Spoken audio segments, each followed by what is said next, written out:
दिल्ली हिंसा पर उत्तर प्रदेश के राज्य स्वतंत्र प्रभार मंत्री नितिन अग्रवाल जमकर बरसे। उन्होंने कहा कि उपद्रवियों को उन्हीं की भाषा में जवाब देगी सरकार। आपको बता दें कि दिल्ली हिंसा पर उन्होंने बड़ा बयान भी दिया और वही बताया कि जहरीली शराब के मामले में दोषी अधिकारियों को बख्शा नहीं जाएगा। बाराबंकी जिले में एक निजी कार्यक्रम में पहुंचे थे नितिन अग्रवाल, जहां उन्होंने पत्रकारों से वार्ता भी की और दिया एक बड़ा बयान। ये डालते हैं कि रिपोर्ट नजर।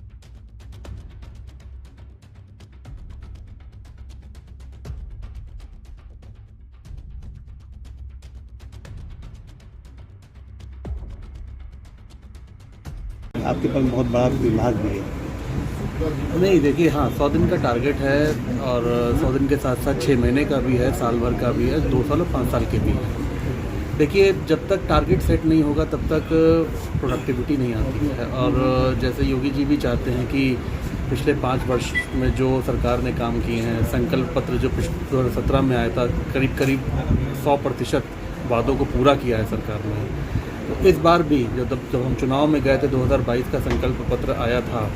संकल्प पत्र में प्रदेश की जनता से, जनमानस से जो वादे किए गए थे, उन वादों को पूरा करना है और 100% वादों को पूरा करना है।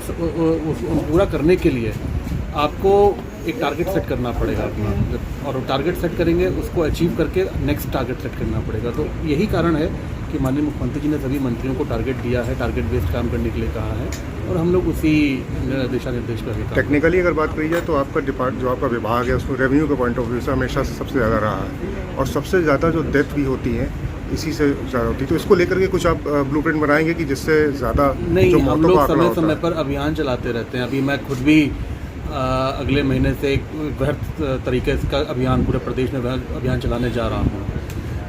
आपने देखा होगा, पिछली सरकार, जब समाजवादी पार्टी की सरकार जब थी प्रदेश में, तब घटनाएं बहुत सुनने को मिलती थी, जहरीली शराब से मौतें हुई हैं।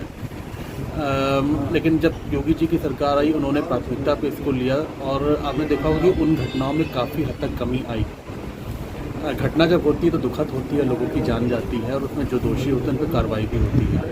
लेकिन मैंने जब मेरे पास विभाग आया, मैंने अधिकारियों को बुलाया था और सख्ती से मैंने कहा था कि ये ऐसी घटनाएं नहीं होनी चाहिए, और अगर होती हैं तो उसमें इन्वॉल्व अगर सब विभागीय अधिकारी भी होगा तो उसके खिलाफ भी सख्ती से।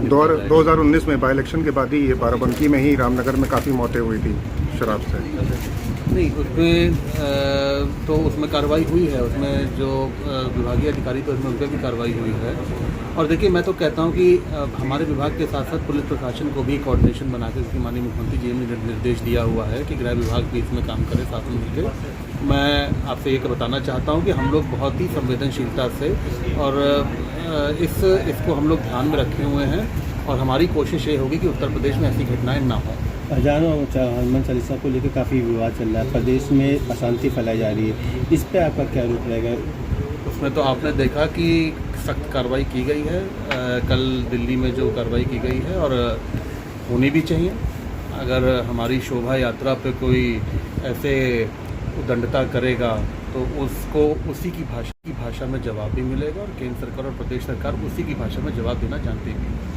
योगी जी, मोदी जी कहते हैं सबका साथ सबका विकास, लेकिन एक तरफा कार्रवाई हुई है, जैसे लोगों का कहना है कि मस्जिद के गेट। नहीं, देखिए, इसको किसी रिलीजन से जोड़ कर मत देखिए। किसी को जो उद्दंड होता है, जो अपराधी होता है, जो माफिया होता है, वो कोई रिलीजन नहीं, वो किसी जात से या किसी वर्ग से, किसी समाज से नहीं आता है।